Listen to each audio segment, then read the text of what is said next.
with a poor population. राज्य धनवान है पर जनता गरीब है। गंगा है, यमुना है, नदियों है, अच्छी जमीन है, सब कुछ होने के बाद ये भगवान गौतम बुद्ध की भूमि है, प्रभु रामचंद्र की भूमि है, पर यह भूमि जो है गरीबी, भूखमरी और बेरोजगारी से त्रस्त है। 1947 से लेकर आज तक जनता लगातार आस लगाकर बैठी है कि हमारे अच्छे रोड बने, हमारे अच्छे स्कूल बने, हमारे अच्छे अस्पताल बने, हमारे किसानों के फसल को सही दाम मिले और हमारे नौजवान युवाओं को हाथ को काम मिले। सपने दिखाए गए पर प्रत्यक्ष रूप से पूरे नहीं। बहनों और भाइयों, गरीब गरीब होता है, गरीब को जात, पंथ, धर्म और भाषा नहीं होती। जिस भाव में पेट्रोल और डीजल हिंदू को मिलता है उसी भाव में मुसलमान को मिलता है। जो भाव गैस सिलेंडर का होगा, चाहे किसी भी जात का हो, चाहे पिछड़ा हो, चाहे बड़ा कोई ऊंची जात का हो, उसी भाव देना पड़ता है। सब कुछ होने के बाद भी हमारे देश में गरीबी क्यों है, भूखमरी क्यों है, बेरोजगारी क्यों है? इन बातों को आप सबको सोचना होगा।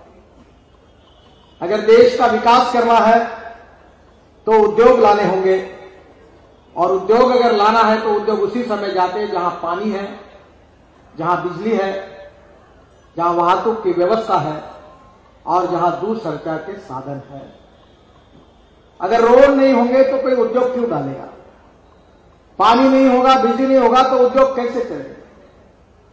पर 1947 से लेकर 60 साल तक एक ही पार्टी को शासन करने का मौका मिला। पंडित जवाहरलाल नेहरू जी कहते थे हम गरीबी मिटाएंगे, फिर इंदिरा जी आई, उन्होंने कहा हम गरीबी मिटाएंगे, गरीबी हटाओ का नारा उन्होंने भी दिया। फिर हमारे राजीव गांधी जी आए, उन्होंने भी गरीबी हटाओ का नारा दिया। अब पंडित जी के पोते जो है वो भी गरीबी हटाओ का नारा दे रहे हैं, पर गरीब की गरीबी दूर नहीं हुई। गरीबी उसी समय दूर होगी जब सही नीतियों को हम अपनाएंगे। मैंने अपने ऑफिस में अमेरिकन प्रेसिडेंट जॉन केनेडी का एक वाक्य लिख कर रखा है। जॉन केनेडी ने उन्होंने कहा था कि American roads are not good because America is rich, but America is rich because American roads are good.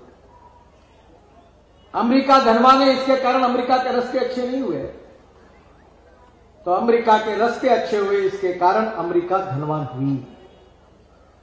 और बहनों और भाइयों, मुझे इस बात की खुशी है कि हमारे देश में 6.5 लाख लोग गांव में बसते हैं। गांव में जाने के लिए रोड नहीं थे, पीने के लिए पानी नहीं था, किसान दूध, फसल, कोई फूल, फ्लावर्स, कुछ भी हो गांव से शहर तक नहीं ले जा सकता था, क्योंकि गांव में पुलिया नहीं था, गांव में रोड नहीं था। मैं याद कर रहा हूं 1995-96 की बात थी। मैं महाराष्ट्र में, मुंबई में पीडब्ल्यूडी मिनिस्टर था। तब मुझे मौका मिला, मैंने, आप कभी मुंबई आओगे तो समुद्र में सी लिंक पर एक बहुत बड़ा ब्रिज मैंने बनाया। मैंने मुंबई और पुणे के बीच में एक बहुत बड़ा द्रुतगति महामार्ग बनाया। 55 उड्डानपुर मुंबई में बनाया। तो अटल बिहारी वाजपेयी जी ने मुझे याद किया और मुझे दिल्ली बुलाया। और अटल बिहारी वाजपेयी जी ने मुझे कहा, जब मेरी उम्र 32 साल की थी, और मुझे कहा नितिन तुमने महाराष्ट्र में तो अच्छा काम किया, पर मैं तुमको जिम्मेदारी देना चाहता हूं। हिंदुस्तान के हर गांव को मजबूत रोड से जोड़ने का काम हमें करना है, और इसका प्रोजेक्ट ये कैसे करना, इसका रिपोर्ट, इसकी जानकारी, इसका प्लान मैं आपको बनाने की जिम्मेदारी देता हूं। और दूसरी बात उन्होंने मुझे कही, ये राष्ट्रीय महामार्ग है, इसको भी देश में हम बड़े अगर नहीं करेंगे, उसको अच्छा नहीं बनाएंगे, तो देश में औद्योगिक विकास नहीं होगा, गरीबी, भूखमरी, बेरोजगारी दूर नहीं होगी। उसकी भी योजना तैयार करें। मेरे अध्यक्षता में एक कमेटी तैयार हुई, और मुझे खुशी इस बात की है कि 4 महीने में हमारे कमेटी में काम हुआ। उस समय सुंदरलाल पटवा ग्रामीण विकास मंत्री थे, उन्होंने इसमें पहल ली थी। नाबार्ड के चेयरमैन, रिजर्व बैंक के डिप्टी गवर्नर मेरे साथ थे और 4 महीने के बाद मैंने वाजपेयी जी को अपना रिपोर्ट सौंपा था। रिपोर्ट सौंपने के बाद में भी दिल्ली के नौकरशाह वाजपेयी जी को बता देते कि ये स्टेट सब्जेक्ट है, ये भारत सरकार के पैसे से कैसे रोड बनेंगे, ये हो नहीं सकता, वो नहीं हो सकता। एक दिन वाजपेयी जी ज्यादा नहीं बोलते थे और एक सब लोग अपनी निगेटिव बात कर रहे हैं। मेरे मुंह से रह नहीं गया, मैं छोटा था, मैंने कहा अटल जी इनकी मत सुनो, ये कभी आपको सही दिशा नहीं देंगे। ये देश की गांव की जनता अपेक्षा से आपकी तरफ देख रही है। ये गरीब लोग राह लगाकर बैठे कि आप उनको रोड बना कर देंगे। ये सवाल राज्य का नहीं है, सवाल केंद्र का नहीं है, सवाल देश का, देश के गांव, गरीब, मजदूर, किसान का। और आप निर्णय कर दो, निर्णय करने का अधिकार आपका है कि आपने निर्णय करने के बाद इनका मुंह बंद हो जाएगा। चिंता मत करो, निर्णय कर दो, देश की जनता आपको दुआ देगी। मैंने हिम्मत के साथ कहा। अटल जी ने बड़े मुश्किल, बड़े इससे मेरे तरफ हंसते हुए देखा, चुप बैठे। मुझे लगा अब शायद निर्णय होगा या नहीं होगा। मैं सोच रहा था 8 दिन के बाद लाल किले पर देश के उस समय के राष्ट्रपति अब्दुल कलाम साहब ने घोषणा की और उस योजना का नाम था प्रधानमंत्री ग्राम सड़क योजना।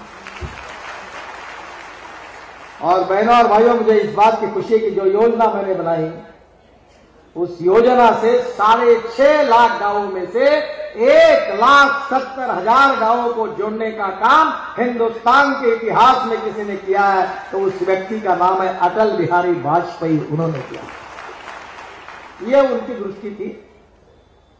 और आज मैं उन्हीं के आशीर्वाद से हम सबको आज सत्ता मिली है। आप सबने हमारे ऊपर विश्वास रखा है और इसलिए पैसे की कोई कमी नहीं है।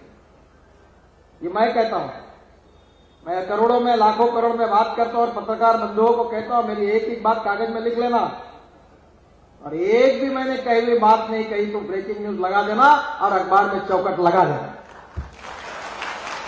ये मेरे को 30 साल हुए कोई सवाल नहीं पूछ सकते, क्योंकि मैं जो बोलता हूं वो मैं करता ही हूं। कोई पैसे की कमी नहीं है। मैं अभी तक 7.5-8 लाख करोड़ के काम मेरे डिपार्टमेंट में कर चुका हूं। 25 लाख करोड़ के काम मुझे करना है और मैं पब्लिक से पैसा खड़ा करता हूं। और ऐसा काम नहीं हुआ, मैं रोड भी ऐसे बना दूंगा, आपको याद रखना। अब सीमेंट कंक्रीट के रोड बना रहा हूं, पर ये जगदम्बी महाराज जी कह रहे थे, उसके बाद मैं आश्वासन भी नहीं देता कि उसका टेंडर शायद निकला हुआ है। पर आपकी जितने रोड बनेंगे कंक्रीट के बना रहे हैं।